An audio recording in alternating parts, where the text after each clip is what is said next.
Welcome to TIG Welding tutorial.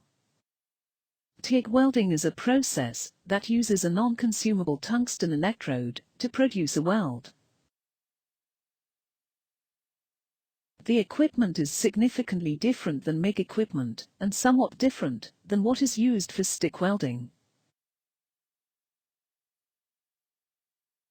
Basic TIG equipment components include torch with tungsten electrode, welding machine and shielding gas supply cylinder. Optionally a filler metal rod.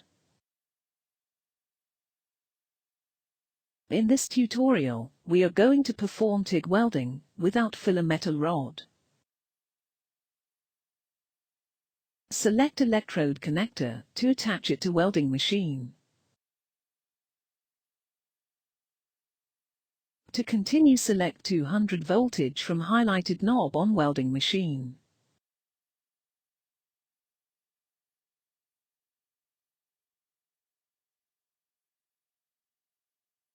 Good job.